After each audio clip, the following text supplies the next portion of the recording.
parmi l'objectif na biso ya kopesa bino d'information politique plus aux République démocratique du Congo. Tozali na février mars plutôt 2024. Dans 2024 boyebike pouvoir aux ali régime plutôt aux ali ko diriger mboka na biso République démocratique du Congo lelo et outi musika. Pas tractation outaki musika. Biso toujours souhaiter que mboka ezala libéré complètement libéré pour que Congolais a vivre librement na kati ya mboka na ye. Mais Congo les a vivre librement na mboka na ye ndenge ni soki pouvoir batu bazali kozwela yango selo ba sentiment na bango selo ba calcul to pe ba penser na bango. Na 2016 Kabila mandat na ye pratiquement ekomaki na suka. Mais Kabila s'est posé des questions à kotika pouvoir ndenge nini abana ko luka nzela moko kotika pouvoir oyo et ko permettre ye à se protéger ba bien na ye à tia successeur oyo a ko créer les ba problème te lobby pour que yé ba dignitaire na ye famille na ye na ba bien na ye ezala protéger puis ezala épargner. Et c'est comme ça que ba Congolais tout ça là qui est pression pour que azo troisième mandat yé pas jouer qui na malignité na ye pour que aluka ko préparer successeur oyo a collaborer na ye pour que to éviter idée zala ki Congo comme un royaume to idée zala ki que Congo et zala hypothéqué et pas ya ils ont na maboka ba colon na maboka ba belge ou encore ezala comment dirais-je à confier Congo et pas à un de ses confidents pour que pour n'a intérêt na égoïste. Voilà to bandaki série ya ba masolo na kulutu moko o azaki ancien to bengi ancien parce que le vieux n'est plus en vie a collaboré avec na papa Honoré Ngbanda président patriotique président il y a résistance patriotique il y a résistance patriotique plutôt il y a République démocratique du Congo papa Honoré Ngbanda na expérience o yazaki nango étant officier à renseignement et abandaki toujours ko préparer biso atiaki biso mambe belé na mitu na mutu plutôt ba secret o yaeba ki amboka na biso République démocratique du Congo na bato bazaki libre bato bazaki disponible ba pesa ki est temps ya koyoka ye ezaki entre autres le vieux Credo Willy Credo oyo azali un des résistants na République démocratique du Congo ye azoko évoluer na niveau à Luxembourg lelo azali membre tout cadre na structure oyo ya CNR Cezali Conseil national ya résistance congolaise kulutu Credo na pesi mbote ikonangai Dosta TV Dosta mbote mark Malam mbote. Voilà, na kanti santé nous a malam. Oui, comme autrefois, santé est parfait, à part le problème il y a miso na joie suite il y a erreur médicale dans la salle d'opération en Belgique. Tout va bien. Voilà, moral pèse bien. Et de ce côté, moral est vraiment d'enfer. Là, ne t'inquiète pas. Voilà. Tozali kola montagne ya Kilimanjaro, tozali kota la République démocratique du Congo yango wana na ba problème nango nyonso. O biso na lango yo ya administration ya Congo, o to benga langue ya lifalansa to pe français, to benga to lobaka les Congo et ses problèmes. Lelo to bita lisolo ya les Congo et ses problèmes na invité na biso kombo na ye Kulutu Willy Credo. Kulutu Willy Credo tozana 2016 mais tozongi mwa muke na sima lelo lisolo ya Ibiza na Venice. Dialogue ya Ibiza na Venice. Soki sengi to récapituler mwa muke tozonga mwa muke na sima tolingi omeke mpe koyebisa ba Congolais un mot par rapport na yango. Merci ndeko nangai journaliste engagé Dosta. Makambo ya Congo nazalaka na adage moko nazalaka na principe moko ya lecture ya ba fait ya Congo na lobaka depuis très longtemps, même avant 1960 et à partir de 1960, tous les 5 et 10 ans il y a histoire il y a Congo, il y a toujours un Congolais qui se trouve du mauvais côté de l'histoire. Dans le sens il y a qu'au trahir Mboka ou dans le sens il y a qu'aux na une très mauvaise lecture il y a histoire. À Kangi parenthèse voilà, na zone na essentiel il y a question yo. Oui. À l'époque où Basango regroupé na mouvement na bango babenga qui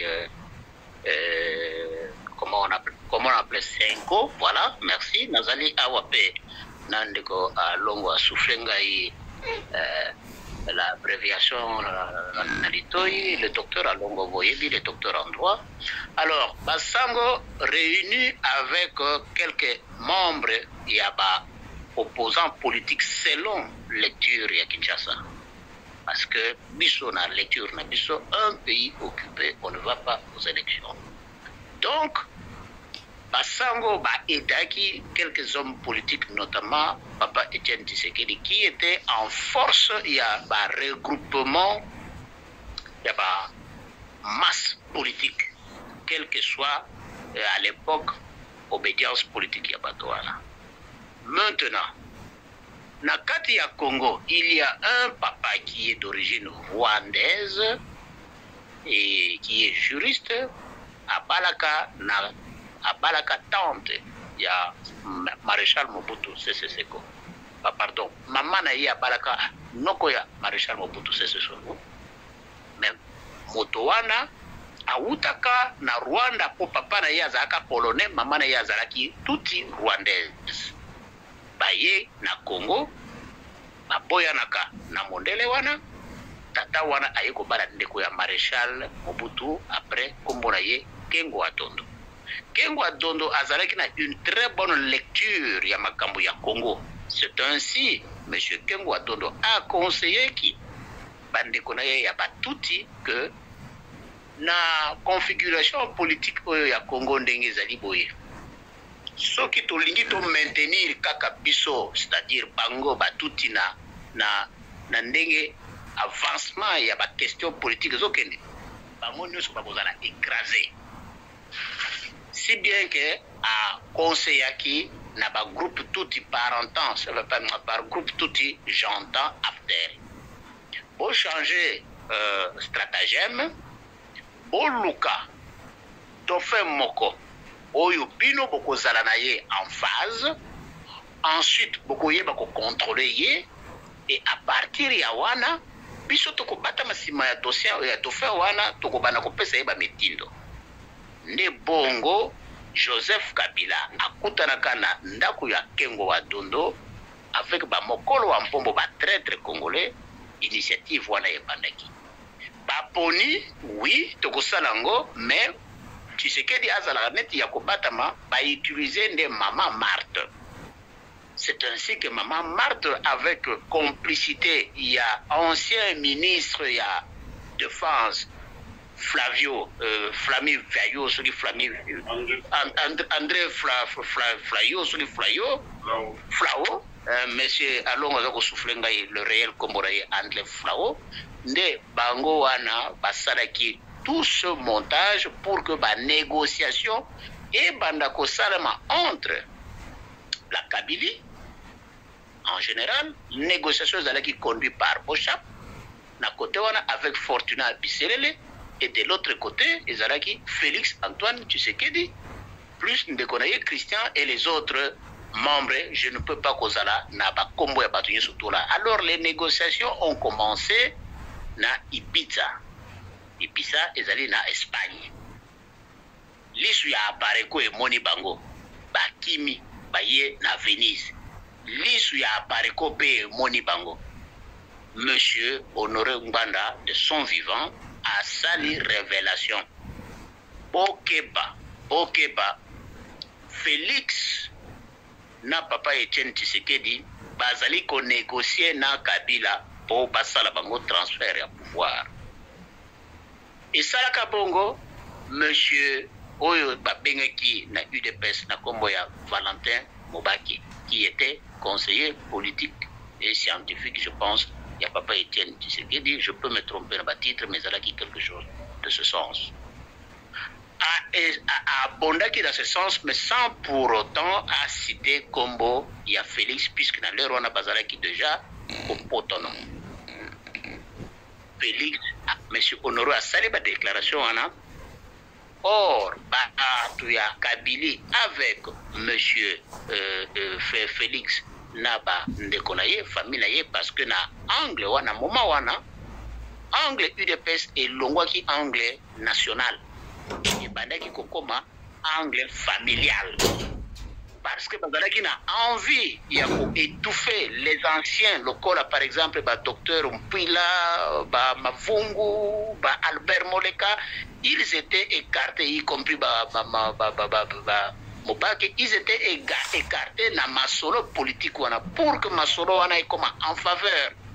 Il y a Félix, parce que Félix Azalaki n'a aucune maîtrise ni aucune connaissance de la chose. Et on pouvait facilement le marmailler, le mettre dans la farine, pour qu'il dise du n'importe quoi. Voilà ce qui a donné naissance à l'accord et Bandaki, na Venise, na Ibiza, ensuite na Venise, et puis comme Mabango, na élection pathétique où Basaraki, où il nommé Félix Tshisekedi, à 3 heures du matin. Par l'approbation, il y a Moutouana Leroy Nazaraki, donc Kagame, président de l'unité africaine, et à Sali arrangement avec la communauté internationale ndenge basalaka ngo ndenge wana oyo boyoki monsieur Le Drian proposaki cahier de charge moko to bengango bongo bengaki le compromis oui en fait oui conduisaki pas cahier de charge oui conduisaki na kosala c'est que monsieur Le Drian bengaki le compromis à l'africaine. Parce que c'est le compromis à l'africaine tient naissance na ba négociation oyo Félix avec la Kabylie ba bané ko sala dès Ibiza et ko conduire na ba élection chaotique oyo na kati au cours de quel les élections évidemment ezalaki Fayulu avec ba Félix et Motoya Kabila wana ancien Motoya de pes na kombo ya comment il s'appelle encore dauphin ya Kabila wana. Voilà. Voilà. Mais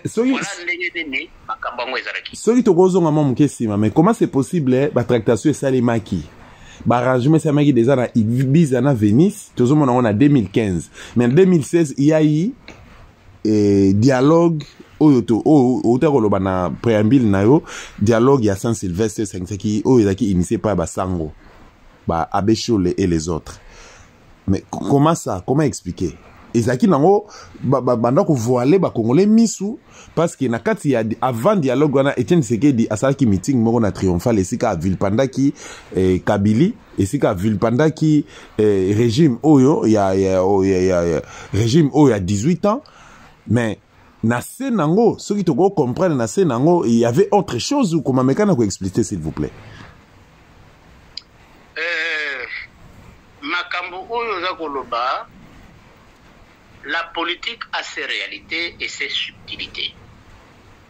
Dialogue oyo basalaki à Saint-Sylvestre ezalaki po et chercher compromis moko entre les différents acteurs politiques. Mais dans l'entretemps, Kabylie na famille Tshisekedi évidemment à l'époque le vieux Tshisekedi qui est encore en vie, bazalaki ko luka qui va être en termes le dauphin ou le meilleur allié il y a Kabylie. Pourquoi? Parce que dans 18 ans il y a exercice il y a Kabila, de son vrai nom c'est Hippolyte Kanambe. Dans 18 ans ou 18 ans na bango na actif na bango, il y avait beaucoup de meurtres, beaucoup d'assassinats, c'est-à-dire fausses communes, détournements, tueries et plein de crimes oyo bakometaki. Il fallait pour la Kabylie survie na ye population oyo azali quel que soit sournoise mais à se réveiller tempo atia ba Kabylie en difficulté ndenge salamaki lorsque Laurent Désiré Kabila a benganaki bango.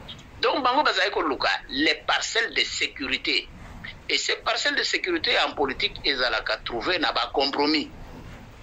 Donc tout ce que vous voyez la journée n'est pas forcément tout ce qu'ils font la nuit.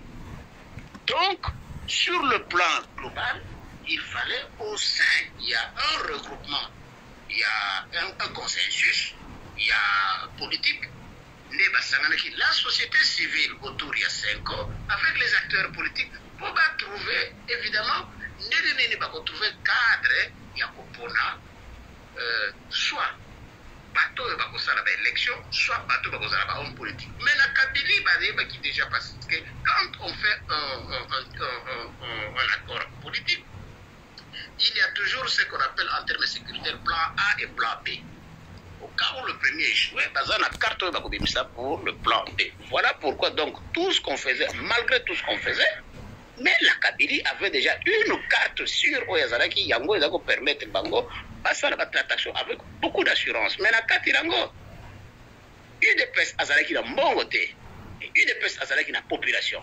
Il fallait sikoyo passer la jonction entre Mbongo et la population parce que les deux vont ensemble.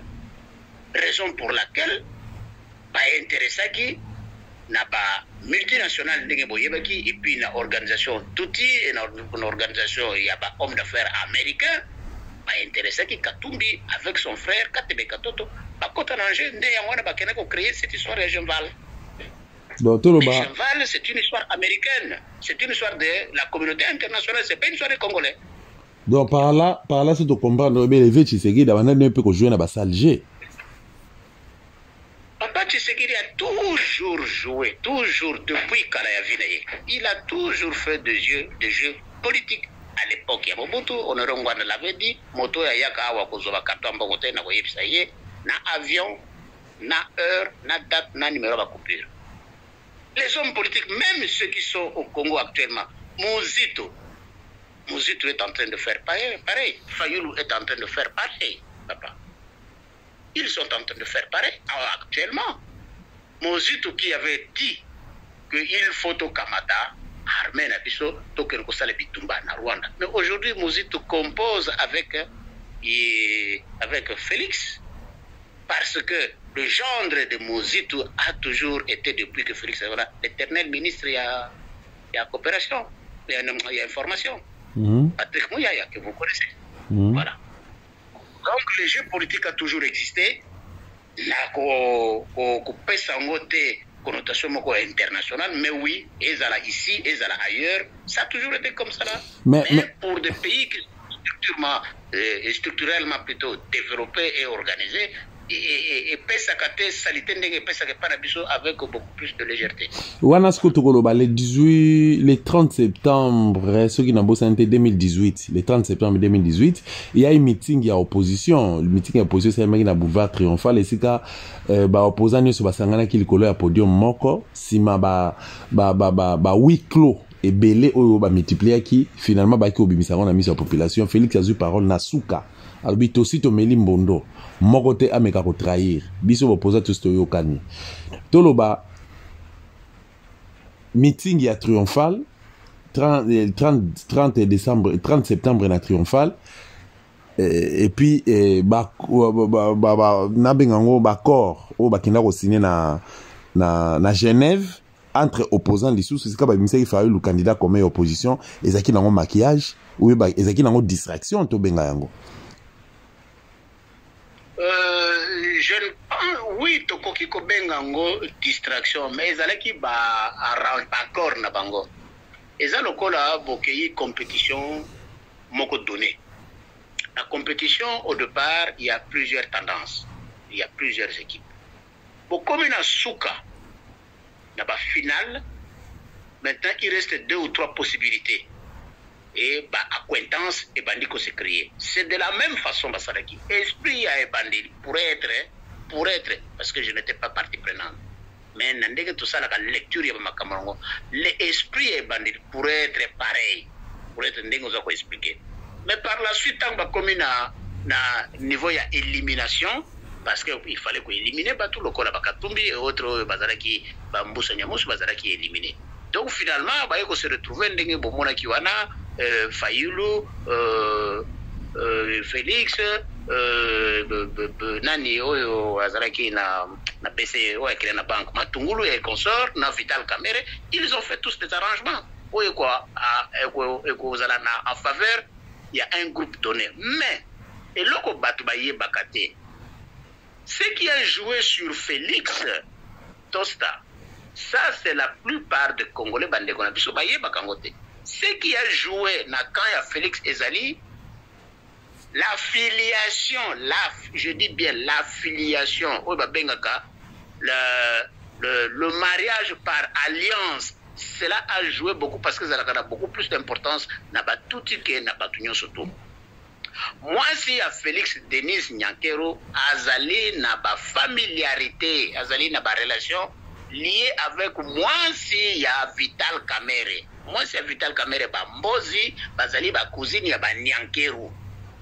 Voilà ce qui avait joué la dernière minute pour que Vital Kamerhe, qui dans un sens, lorsque papa Etienne Tshisekedi Azalaki en vie, le traître Vital Kamerhe, le Cameroun le plus dangereux à pays, il est moto avec les Tutsi Power, avec l'administration AFDEL, ont relégué Etienne Tshisekedi na Kabea Kamwanga. C'est encore lui le traître, Bande Korangai, il va comprendre encore, et Bataille de Pes va comprendre jamais, qui va revenir tango vieux Etienne Azouaki occasion à Kokufa facilement, composé avec un membre de la famille de Etienne Tshisekedi pour que Batala comment va qu'on noyauter vieux Etienne Tshisekedi facilement. Et nakati association na bomona ki bakoma ki na pasi na yo, pasi na ngai, pasi na ye, tout ça c'était de la distraction pour mettre Félix en confiance. À l'époque, Katumbi et son frère mettaient l'avion et les moyens, mais Félix Azalaki utilisé parce que Félix Azalaki na côté de population peuple Azalaki. Et la kata tandem wana mutaye ko bima au Sauder Azalaki Mafa. Voilà. Donc c'est le jeu politique, le jeu financier, les arrangements où l'union se conduisent qui jeu politique. Donc ceux qui Félix Azalaki choisit, parce que Félix Azalaki le maillon faible, politiquement aucune expérience, politiquement aucune intelligence, et que selon plan Yabatouti, c'était la personne à même de marmailler facilement, c'est-à-dire de manipuler facilement. Et pour que contrôle Félix Salma correctement, il fallait garantir que Moutou a contrôlé qui était sa femme. Ah, n'a pas ça comme moi, parenthèse moko. La femme de Félix n'a qu'à histoire wana à côté d'engenini. À côté parce que Félix Azalaki prévu que un jour un combat politicien, un combat homme politique. Non. À l'époque de ce que je vous dis, c'est mon frère Jacques Matanda qui me raconte l'histoire à l'époque. Lui en tant que proche, il y a Etienne Tshisekedi, lui en tant que proche, il y a Kibasa Maliba. Donc, comme l'avait dit aussi le professeur Tiakoudia, qui est Papa Lek, il y a Félix, Vital Kamerhe, cherchant comment tuer Etienne Tshisekedi. Très important. Okay. Ils n'ont pas pu. Et bien, il dit que les Tutsis, AFDEL, les Tutsis en général, fonctionnent par l'utilisation de sexe. Donc, ils utilisent la femme, l'hirondelle. Et ils ont réfléchi, évidemment, c'est Vital Kamerhe qui réfléchit toujours très bien. L'homme intelligent, mais c'est le malin. C'est le plus dangereux. Il y a Congo, Ponanga, entre autres, c'est Vital Kamerhe. Vital Kamerhe va utiliser son ami Sami Badibanga, avec qui il avait fait des acquaintances. Il propose Makambo Nazoro Barango, retraçabilité par Papa Tiakoudia. Il va proposer, on a continué Makama Jacques Matanda parce que Jacques Matanda, entre parenthèses, on a un lobby parce que Vital Kamerhe a fait pareil avec la sœur de Jacques Matanda. Et la sœur de Jacques Matanda a mordu sur l'hameçon et tous les biens des familles Matanda ont été saisis par Robert Roy et Vital Kamerhe. Maintenant, Denis Ayeko Kotawana, par la volonté, il y a Vital Kamerhe d'utiliser Sami Badibanga, d'arranger une union entre Sami Badibanga, entre Félix, qui est le maillon faible de la famille, avec Denis Nyankuru, qui Denis Nyankuru Bazalaki n'a poste dans l'ambassade à Londres avec la grande sœur. Il y a Félix, il y a Nyankuru qui s'appelle Jeannette Lelo, ambassadrice na Ghana. Tu vois, tant que c'est-à-dire l'ambassade du Congo, le Zaïre ne pouvait plus payer d'argent et tout. Jeannette, qui est en réalité la grande sœur aînée il y a Denis Nyankero. Bango Nyoso, Bazalaki est hébergé par le docteur Kabanda. Et le docteur Kabanda, un Rwandais, comme appelle la Katia, il y a tout Azalaki ancien médecin, il y a Jekamine. Mais Bazala Congo depuis avant 1958. Donc on est revenu à l'essentiel. Vital Kamerhe va demander à Sami Badibanga d'arranger une union et comment possible entre Nyankero avec Sami Badibanga. Na idée que ce qui Sami Badibanga a sali jonction entre neveu Naye qui est Félix et moi je Vital Kamerhe qui est Denis Nyankero, en sachant que Denis Nyankero azali cousine ya mwasi ya Vital Kamerhe Bambozi.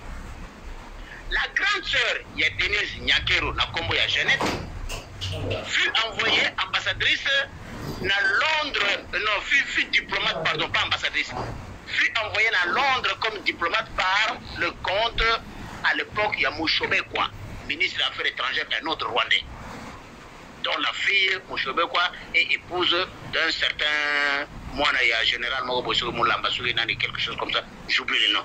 Donc, tant que l'ambassade est Simbakité, par la suite que la défection est salamaki, mbongezo keneli soute, tout problème est côté de l'ambassade, Denis a commis normalement une femme libre. Et la femme libre, il a connu plusieurs maris, plusieurs mecs dans sa vie privée, ça ne m'intéresse, ça ne nous intéresse pas, mais tout ça, en acquaintance avec Félix. Donc, l'idée, c'est qu'il y a Vital Kamerhe, puisqu'ils avaient loupé Koboma Etienne Tshisekedi de façon normale, maintenant, ce qui Denis Nyankero a attrapé Zemi, il y a Félix, Rwandais, Tuti, la possibilité, il y a Kokota Nandaku, il y a Etienne Tshisekedi, Mpobasala, des gars. Des gars qui pourraient conduire à la mort. Malheureusement, Denis Nyankero et Félix n'ont jamais eu d'enfant. Ok. La vie continue. Un hasard qui va entraîner plus tard, un jour, que Félix, à l'époque où on en a 2003, il n'était pas dans la politique. Félix a eu en activité politique à partir de 2007. Donc ce n'est pas pour dire que, tant qu'on va projeter que les Cambouana un jour, ils ont dit pour que Félix a compris ça. Non.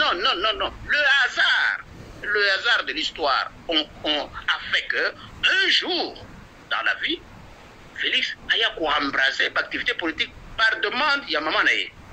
Voilà.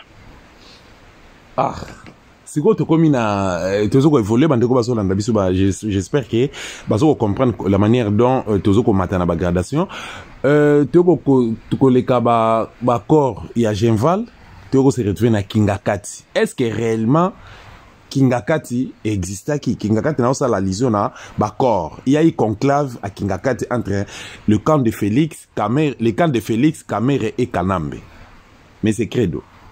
Oui, papa, la politique, rien n'est laissé au hasard, surtout dans le niveau.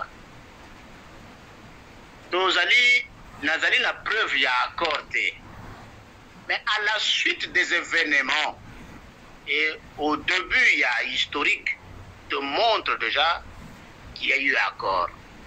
L'accord peut être verbal, l'accord peut être écrit. Un accord peut être traduit par ce qu'on appelle un compromis peut être traduit par ce qu'on appelle un accord ou un entendement.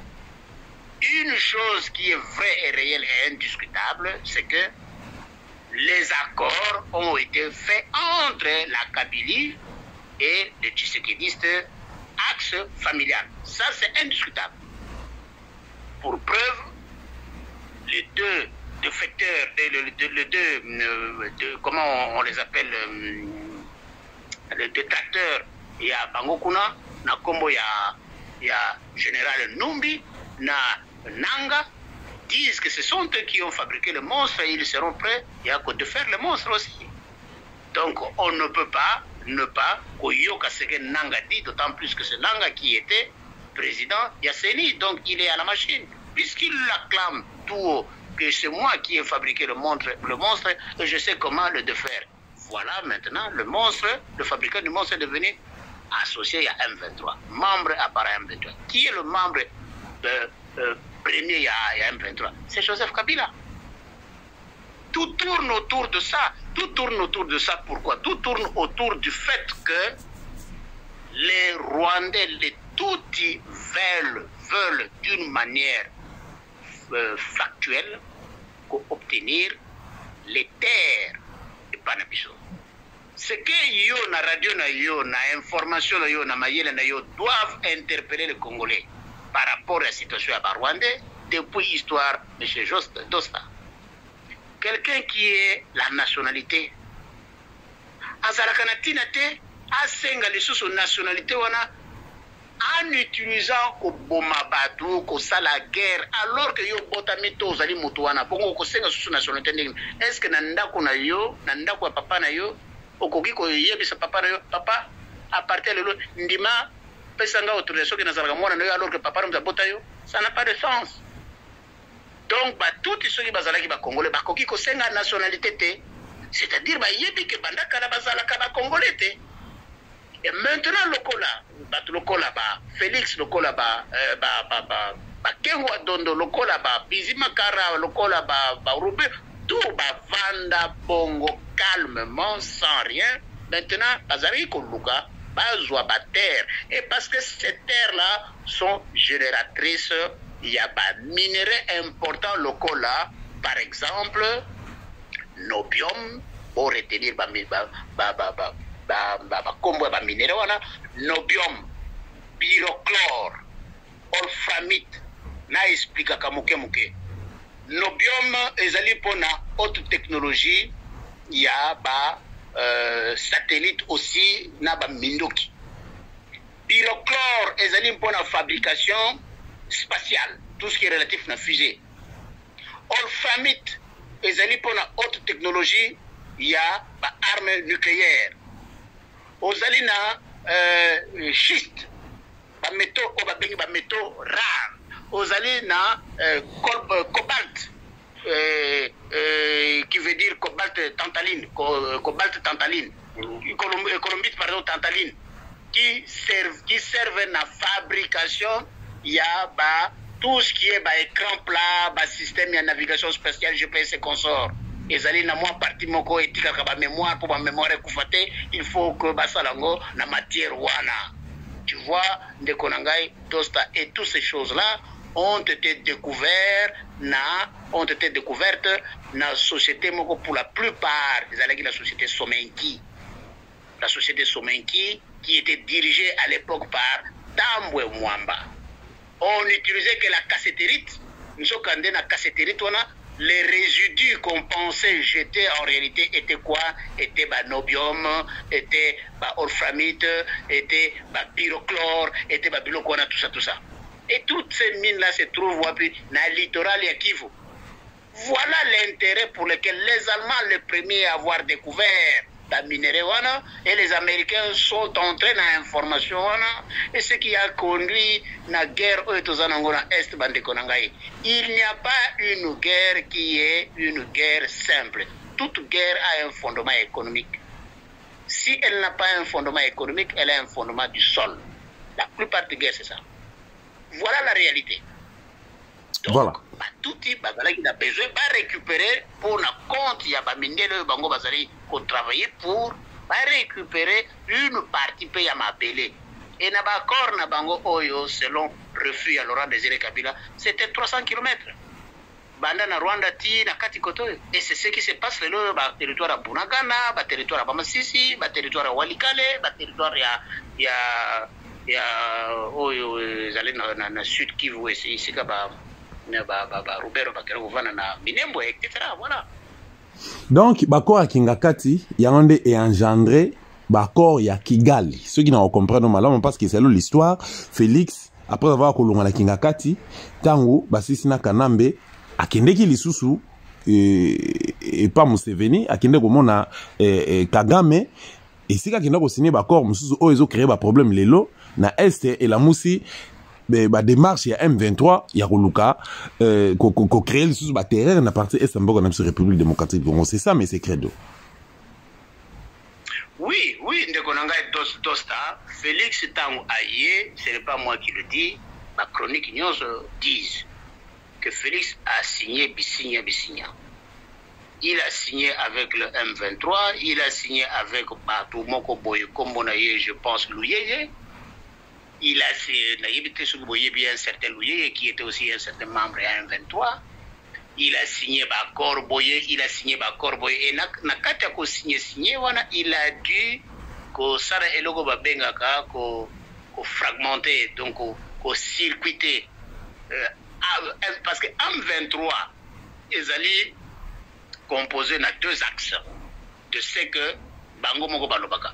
Il y a un M23 axe rwandais et un autre M23 axe congolais, entre autres, dit-on. Mais il n'y a pas de Congolais vrais. Il y a un petit nombre, il y a 2 ou 3 Congolais, parce qu'il y a eu de vrais Congolais aussi qui sont entrés dans M23. Hein. Par exemple, ma petit frère, il y a Nani, comment il s'appelle encore, je crois Félicien, hein, Félicien Boteke. Petit frère, il y a Martin Sali. Hein. Il y a eu de vrais Congolais qui sont allés. Petit frère, il y a Sali Azamongala. Azamongo. Il y a eu Jean-Lucien Mboussa, Azamongala. Il y a eu Batokor Jean-Pierre Bemba, Bakota Ipekuna, Azali Solimbaka. Roger Lumbala. Roger Lumbala. Donc il y a eu une partie. Merci de compléter. Donc il y a eu une partie, il y a un vrai Congolais. Et cette partie, il y a un vrai Congolais, il y a M23. Bayebaki Likambo. Tout Bayebaki, je ne saurais pas critiquer aspect wana. Et cette partie, il y a un Congolais. Et il y a un axe dans Ouganda. Et maintenant, l'axe politique acteur, Oyo, ils allaient go sala que Bishotozo Mona ba problème makasi. C'est l'axe rwandaise qui est un axe, plutôt l'axe rwandais, qui est un axe qui fait en sorte que Bishoto comme na monyololo to comme na bon parce que na axe rwandais bazali na makanisi ya kozwa mabele pe ya kosala empire imatuti dont le axe ougandais oyo ba congolais bazakuna ne sont que floués bango ne surtout. Mais maintenant est-ce qu'on peut accepter des congolais oyo bazo kamata mandoki po ba yako boma bandeko na bango? Non. Moi je dis non. Ezala na côté ya Ouganda, ezala na côté ya Rwanda. Ezala maintenant Félix Azali comptable. Il y a des crimes sur les autres depuis il y a côté le pouvoir, bien que c'est un problème antérieur et arrivé dans le pouvoir. Tu vois, il est comptable. Il est comptable à 100%. Et d'ailleurs, pire encore. Voilà ma carrière na biso yangwana. Mais to comme est-ce qu'on a le problème il y a accord au yasina na M23 M23 on va déclarer tout à travers Wilungoma azali porte-parole na bango que après prestation de serment à Félix a invité à bango na Kinshasa pendant 14 mois passé qui on a hôtel du fleuve oyo kala ebenga maka CCZ pour na bandeko ba habiter et comment hôtel du fleuve aloger à bango kuna pendant 14 mois zali une année et 2 mois bazaki na Kinshasa ava basolo la kanini revendication ça ba M23 et bandi lisusu wana or à un moment donné ba limwaka na bango Congo etikala nango Congo et puis ba problème o eyokanaka te to ebiti soki ezalaka mais eyokanaka lisusu te pe ezalaka te mais officiellement ba ko tia makelele ba botoli même ba territoire Lelo Félix incapable ya ko récupérer ba territoire wana pendant que armée régulière ezawana a ça ba déclaration tout à l'obi que non à la moindre escarmouche. Alors to link quand même te comprendre, est-ce que ezali semblate au Félix azoko sala par rapport à l'accord au yasina qui na M23? Est-ce qu'il y a eu réellement les accords entre quand Félix na M23? Nazalaki comptable ya ba accordé premièrement de ce que les uns et les autres disent Bango Moko, oui, il y a eu d'accord. Félix Alobagi, oui, a Bengaki Bango. Willingom Alobagi, oui, a travaillé dans Bango. Félix Azako nié les choses que oui, n'a Bengaki Bango, n'a solo dans Bango. C'est un mensonge. Pourquoi? Parce que tant que Félix Azosa la tractation à Yewana, il est allé contacter Bolanda, Wana nako rapporté Binobo Kenogoyoka. La déclaration, il y a ancien défecteur, il y a M23 na Komo ya Louyeye. Louyeye fut partie signatrice, il y a pas accord wana. Pour que nous Kolanda, la déclaration, il y a monsieur Louyeye. Et éclairer Batunyo surtout très bien. Louyeye azara Kinshasa en ce moment-là. Félix Tangoya qui n'a pouvoir en écoutant des déclarations qui ne sont pas officielles, mais qui sont la voix des gens qui ont participé à l'événement. Je parle en tant que résistant, je ne parle pas en tant que politique. Parce que il n'y a pas des écrits qui sont en possession d'Abisso, juristes, où sont les preuves, où sont les preuves, où sont les preuves. Toutes les choses n'ont jamais eu forcément de preuves. Et surtout quand il s'agit de grandes manœuvres politiques ou sécuritaires, preuve est à la côté. Où il s'arrange pour que Batia ba preuve pour ne pas, comme même Batou, n'a pas évidence. Félix Tango quand on a pouvoir, il n'avait aucun groupe armé. À Kanisa Kike, en négociant avec le M23, axe Willingoma, parce qu'il semblerait que Willingoma zali mutoyi de pes, ndenge ya salaka, ko négocier na mwana mai nanga ya UDPS toko beta ya kati, tangu toko kota wana toko sala boy. Ba Willingoma axe na bango bandimaki. Parce que bazala branche armée à Félix, d'autant plus que Félix a besoin de pouvoir à une armée. Ça, c'était un niveau de négociation à Bango. Mais arrivé sur le terrain, il y a rencontré groupe, il y a Rouberois. Groupe, il y a Nyaruga pour les consorts. Et Kagame, à contraire de Bango, Bazala, na groupe Oyo Félix, Azala plutôt, na axe Oyo Zali, axe politique, axe barwandais. Donc, il signe un accord Kotoyo, il signe un accord Kotoyo. Selon ce que dit Louyeye. Voilà comment c'est compliqué pour Félix. Et depuis que Félix Azavana a signé à peu près, il paraît, une vingtaine d'accords, n'a compté en côté. Je ne donne pas crédit, mais a signé plusieurs accords. Et les accords qui entrent en contradiction avec d'autres accords. D'ailleurs, Azali a mal avec certains chefs d'État africains, parce que Bazomon est moins sérieux. Maintenant, axe UDPS, faites ça pour Azali survie. S'il ne fait pas ça, il va mourir comme Laurent Désiré Kabila. Voilà, enjeu, les vrais quintessences, il y a Makambu, il y a Kati, les éléments probants, voilà. Mais ce qui ressort de la bouche par... Oui? Est-ce que ndeko zomone la M23 wana tenacité na bango tolandi ba multiples sorties médiatiques ya Corneille Nanga tolandi Willingoma zoko kanga mnokoneta zo continuer ko loba tolandi bali na bango pe tout ça, mais est-ce que zomona bango bako ko atteindre pe ville à Kinshasa, capitale ya RDC? Papa, le responsable des Nations Unies, ce n'est pas Credo qui le dit. Le responsable du secrétaire général des Nations Unies, je pense, à la déclaration à l'objet, Mindoki Oyo Bango Bazana Yango, Biso Tozana Yango te.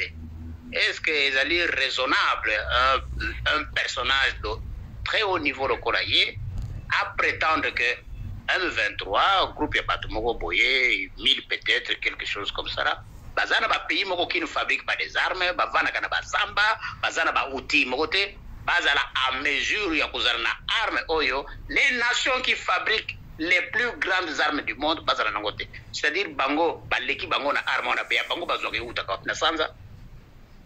Les gens ne se posent pas de bonnes questions. Donc ezala qui façon moko boye ya complicité ya ba nation wana ya ba toana représentant les Nations Unies pour dire que derrière ba M23 wana qui font makambo wana beaucoup de manigances, beaucoup de complots internationaux, je dis bien, je pèse bien mes mots, dont les Nations Unies en premier. L'Angleterre, les États-Unis, la France, la Belgique, le pays wana, et Zalikuna, na idée, voilà le subliminal historique zawana. Bazo pèse déjà batu bon. Que bango bazar mandoki makasi. Mais ce sont eux qui vont fournir Mandoki na M23. Ce sont eux qui se battent à côté M23 avec d'autres spécialistes. Donc M23 est capable de faire ce qui la population y a ba mai ba bengi bango ba défendeur on va attitrer autochtones, les forces de défense autochtones ya ba mboka bazala kate. Les M23, donc c'est grâce à nos vaillants peuples de Kivu, originaires d'Ndengue Zalaka Kivu ya Bobimba, et qui sont les défenseurs il y a des territoires nabiso et ça pour rendre action na bango difficile. Et quand à Mandoki certainement bazon bazana Mandoki. Voilà. Bande ko nabiso il y a des défenseurs bazana Mandoki te. Donc ceux qui bango de ko nabiso na basala kate ndi kala base bakota. Mais Tolanda qui récemment a sorti mélodique à Félix parmi ba sorti na Yasuka oyo SMA qui na mois de décembre ba image témoin Ezali est-ce qu'elle va que à la moindre escarmouche il y a refait sa deux chambres à parlement a autorisation officiellement à attaquer Rwanda. Il suffit seulement Lisa Simoko et Beta. On a répété maloba mais c'est Félix abi il suffit seulement Lisa Simoko et Beta. IBCP journaliste et confrères n'a pas posé des questions. Albine que non bo bangate tous en bibunde l'union se peut tous aller prêt. Un commentaire mais c'est credo. Non, commentaire exact Félix Azalaka toute la déclaration à Félix. Il dit le matin, le soir, il le recontredit lui-même. Alors que la négociation certains chefs d'État l'ont consulté parce que l'option qui est en présence c'est une option il y a paix et non pas la guerre. Un chef d'État, la parole d'un chef d'État a une valeur constitutionnelle. À ta décision, il n'y a pas de chambre, il n'y a pas de balai. Mais en matière de guerre, les gens qui ont valeur, il y a quoi attaquer. D'autant plus que il y a la défensive parce que ils ont quoi attaquer. C'est-à-dire, les Congolais meurent. Mais comme il y a Congolais à riposter pour non, de ce qui sort la chancellerie Moussoussou, le Rwanda est tellement petit, tu vois. Ce qui batindi Bamandoki il y a grande puissance, et qui n'a une seule frappe qui détruit presque la moitié du Rwanda. Et comme Bato et Bazali qui financent les guerres sont ceux-là qui supportent le Rwanda, Yangwana Bazo ko amené na batakaswa. D'ailleurs, Paul Kagame Mogaloba, biso photo sala tout guerre ya na mboka na biso to mezala na Congo ya munene. Biso so guerre amuke to ko febele. Voilà la vraie raison. Voilà la vraie raison. C'est-à-dire Félix Azawana, position, comment tu peux comprendre que docteur Alongo a informé hier nuit que M. Atundu a commis nommé ambassadeur na Rwanda alors que Koto et Bassi Bengana Vincent Karega au Tozali na guerre na Rwanda et Bassa qu'on nommé Atundu et on est censé qu'on a une relation diplomatique na Bangote.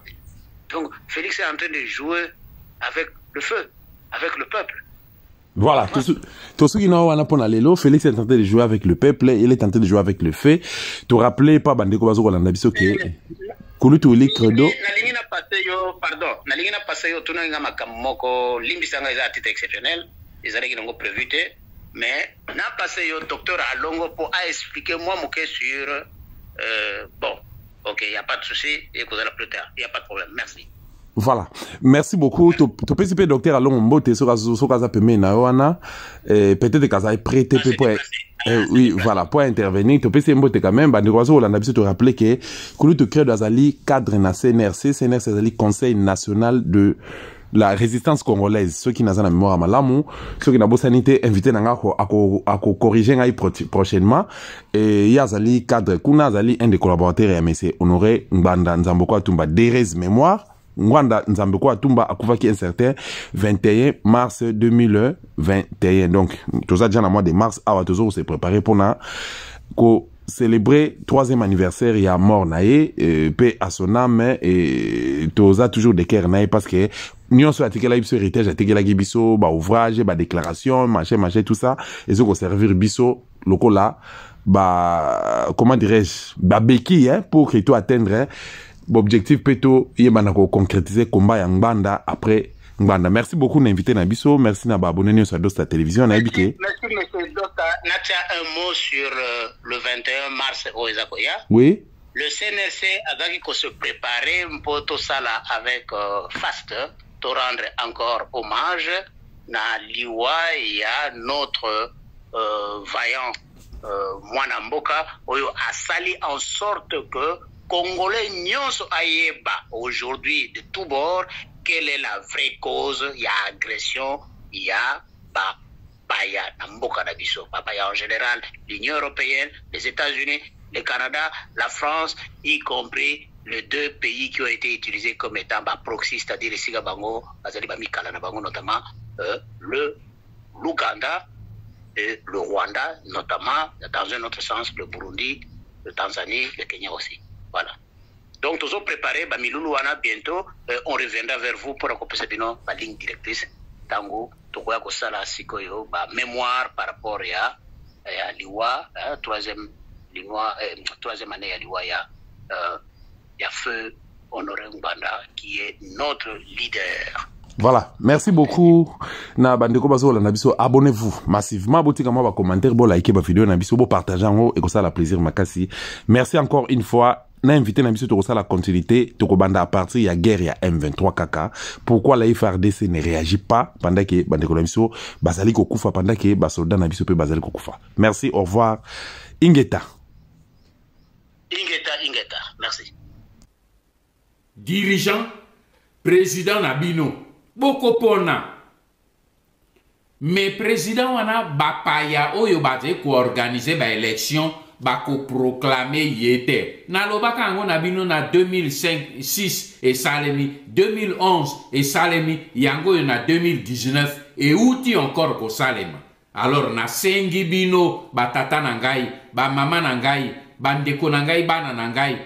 Bo tele ma pete bo longwana na libunga yo ba politicien bazali ko meme bino po bato yo ba ko sikola mboka ezali Honoré Mbanda te ezali ba résistant ya diaspora te biso tozali libanda pona ko ganga ke mboka ekenda te pona ko fukusa ba institution internationale porte mboka na biso ekenda te yango yo boye bazali ko ndemba bazo ko kanano ko zwa yango te me bino nde bato boko ya ko pesa coup de grâce Porto silisa na batoyo. Okomona après ba élection awaboye. Ba me mabino lisusu na komba ya koluka imperium te. Soki ezali po botelema po na imperium te. Soki ezali ko telema mbalo yo boye botelema po boto bengana ba occupant rwandais oyo bazali ko occuper mboka na biso pe bato bakoya koyebisa bino que ezali problème ya violence lokuta parce que peuple nde aza souverain yo za propriétaire ya Congo bino soki bino botelemi moto ya koya ko sambisa bino te pona nini botelemi po Congo ezali propriété privée ya bino. Barrière monene ya suka oyo ngai naze ko senge na bino bo bwaka yango ndenge lokwa bo bwaki barrière ya peur ezali barrière ya ba opposant oyo balingi ko meme bino encore et encore et encore na nzela ya ba élection. Omoni que meme ba sango ba évêque batindaki bino te bo kende bo pona moto ye boye azali oyo bomoni ki aze malamu bo sali yango. C'est quoi le baki kende pono moto ya ze juste bokei bo pori moto bino bolingi moto bomoni que azai na maboko ya bapaya te moto eboe azaraki propre bo poni ye est-ce que basakoli ye mais basango bake basai sikanini omoni eloko basango basali mais sikoyo boye bino peuple bo fanda nye nini ba politicien bango moko bakende pa ya ba juzi po bakende est-ce que bozena na ba juzi na mboka na bino bandeko na ngai na mboka na biso bozena na ba juzi te yango wana na ye kopesa bino message ya monene message ya makasi message ya kotelema message yango ezali simple ezali te bo banga te oyo Félix asali ezeli lokola mwana oyo ya mayele mabe na kati ya mboka azwi buku ya livre ya ndako ake epa na mopaya ake po atekisa me bino bana yaya na ye na baleki na ye eleko wana bokosala nini bokende kobotolo livre wana epai ye ake kotika bamemi Félix amemi balivre ya ndako ake kotika yango na kinga kati epai ya Kanambe. Biso bino il faut botelema pe botelemela ye botelema pe botelemela ye pona koyebisa ke okoleka te yo alobaki na bino lobi tata na ye alobaki na bino nini? Alobi na tamboli bipai biso. Balobi na ngai ifo zongisa mwana wana na Rwanda. Tata na ye Etienne Tshisekedi alobaki yango. Alobelaki bino yango.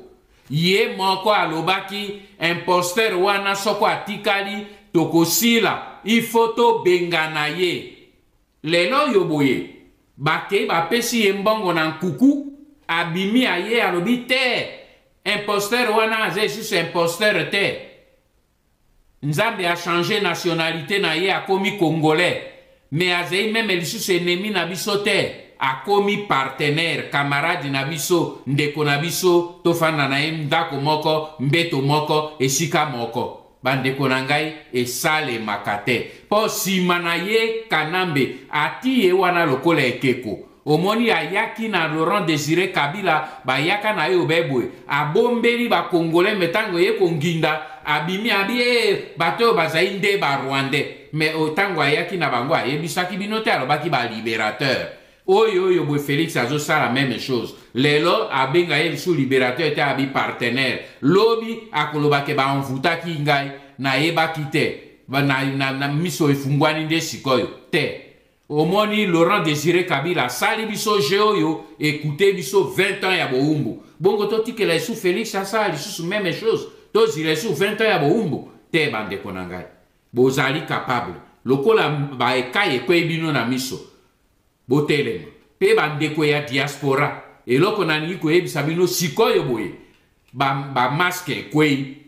Masque lokola kwe to mona clair. To tikali résistant commis identifié commis facile bato yo basala ki mosala pona libumu bazwi sika ba komi na mangeoire ba valeur nyonso ekwe na mai tika bango soki ba ko rejoindre biso gloire à Dieu mais to lembate to tele misa peuple na biso ata bato mosu bazoloba bino boloba kaka me nini etele misaka batu nde maloba ya monoko nde etele misaka batu parce que bato ba ko libérer Congo ezali un homme était une femme était mais le peuple tout entier avec la grâce de Dieu tout puissant natondi bino mingi tokokuta na lisusu mbala ya sima pona yebi ke nzambe ya zeli kolo akosali sabi